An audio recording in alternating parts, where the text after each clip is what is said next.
Hello friends, this is Raj Yadav and welcome back to Chalak study YouTube channel.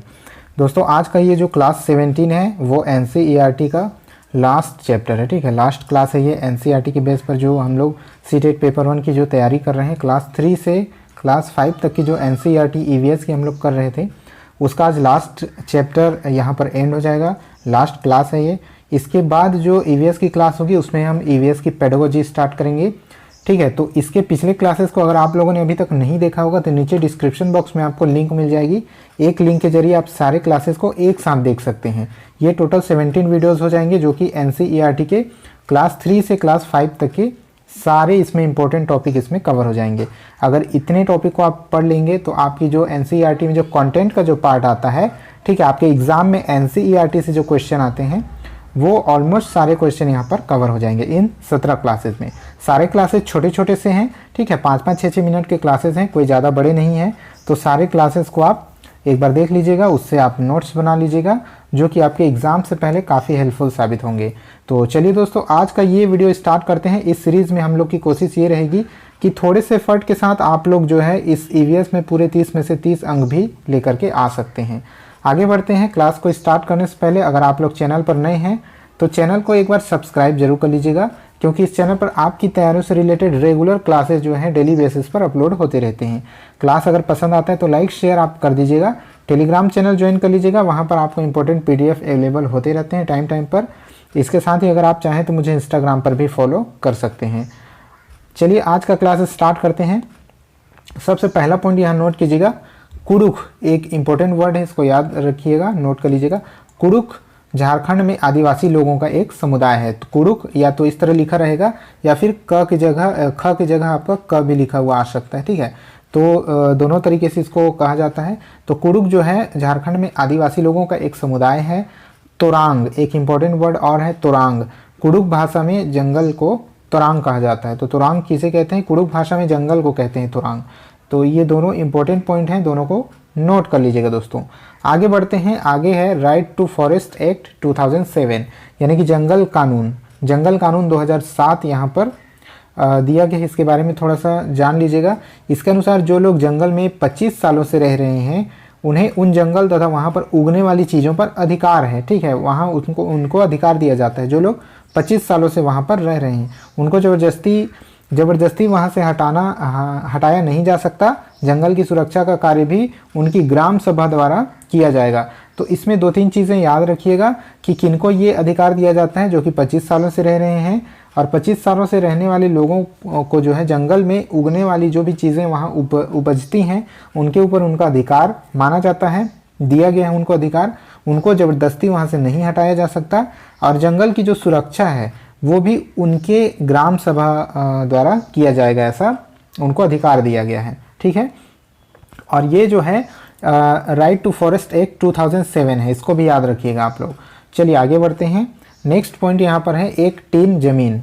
एक tin जमीन क्या होता है? एक टीन बीज को जितनी ज़मीन में बोया जा सकता है उतनी ज़मीन को एक टीन जमीन कहा जाता है। तो इसको भी याद रखिएगा कि एक टीन जमीन का मतलब क्या हुआ कि एक टीन बीज को, जो एक टीन बीज होती है उसको जितने ज़मीन में बोया जा सकता है उसी को कहते हैं एक टीन जमीन।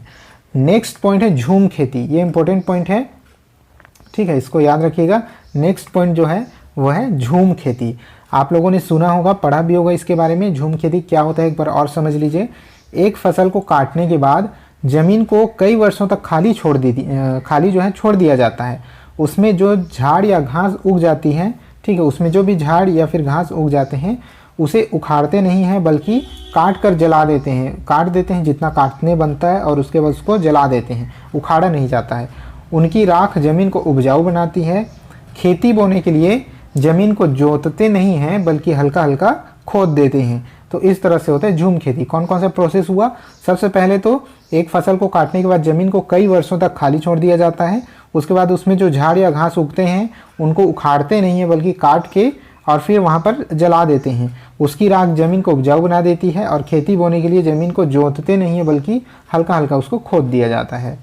नेक्स्ट है झूम खेती मिजोरम में होती है। इसको याद रखिएगा, बहुत ही ज़्यादा इंपॉर्टेंट पॉइंट है ये। झूम खेती मिजोरम में होती है। मिजोरम में प्रमुख फसल चावल है। मिजोरम की जो प्रमुख फसल है वो चावल होती है। नेक्स्ट जो चैप्टर दिया गया वो है किसकी झलक किसकी छाप। अब इस चैप्टर में जो इंपॉर्टेंट पॉइंट है उनको देखिए। ग्रेगर मेंडल का जन्म 1822 में ऑस्ट्रेलिया के एक गरीब परिवार में हुआ था। अब आगे देखेंगे ग्रेगर मेंडल कौन है। उन्होंने 7 सालों तक 28,000 पौधों पर प्रयोग किए। उन्होंने मटर के पौधों पर प्रयोग किए। मटर के लिए जो है मटर के पौधों पर प्रयोग के लिए उन्हें जाना जाता है। इसके बाद उन्होंने आनुवांशिकता की खोज की, तो आनुवांशिकता की खोज के लिए इन्हें जाना जाता है। इनके सिद्धांत को इनकी मृत्यु के कई वर्ष बाद मान्यता मिली। कौन से सिद्धांत को? आनुवांशिकता के सिद्धांत को। ठीक है, तो ग्रेगर मेंडल को याद रखिएगा आप लोग। 1822 में ऑस्ट्रेलिया में इनका जन्म हुआ था। 7 सालों तक 28,000 पौधों पर इन्होंने प्रयोग किया। कौन से पौधे पर प्रयोग किया? मटर के पौधों पर। और इन्होंने कौन सा सिद्धांत निकाला? आनुवांशिकता का सिद्धांत। उनके सिद्धांत को मृत्यु के कई वर्ष बाद जाकर के मान्यता मिली थी। आगे जो चैप्टर दिया गया है वो है फिर चला काफिला। इसमें जो पॉइंट दिए गए हैं वो हैं दशहरा पर्व जो है वर्षा ऋतु के बाद आता है। ठीक है, गन्ने की फसल को अधिक पानी की आवश्यकता होती है, तो जो गन्ना का फसल होता है उसमें बहुत ज़्यादा पानी की आवश्यकता होती है। पूरन पोली न की जगह यहाँ ड़ भी आ सकता है, इसको ध्यान रखिएगा। तो पूरन पोली या पूरण पोली मीठी रोटी होती है जो चने की दाल से बनाई जाती है। ठीक है, इसे मसालेदार कढ़ी के साथ भी खाई जाती है। नागपुर में दाल में मीठा डालकर खाते हैं। जो दाल खाया जाता है वहाँ दाल में थोड़ा मीठा डाल दिया जाता है। उल्लू अपनी गर्दन को काफ़ी पीछे तक घुमा सकता है। ठीक है, तो ये जो पॉइंट है मुझे लगता है ये पीछे कोई पॉइंट छूट गया था, तो इसलिए मैंने इसको यहाँ पर लिखा हुआ है। ठीक है, उल्लू जो है अपनी गर्दन को काफ़ी पीछे तक घुमा सकता है। तो इतने पॉइंट्स थे आज के इस चैप्टर में। Thanks for watching. इस क्लास को पूरा देखने के लिए बहुत बहुत धन्यवाद आप लोगों का। और यहाँ पर जो है NCERT का क्लास 3 से क्लास 5 का पूरा कंटेंट यहाँ पर समाप्त होता है। ठीक है, कंप्लीट होता है। पूरे कुल मिलाकर के 17 क्लासेस हैं, छोटे छोटे से क्लासेस हैं। पूरे क्लासेस को एक बार देख लीजिएगा अगर आप लोगों ने नहीं देखा होगा।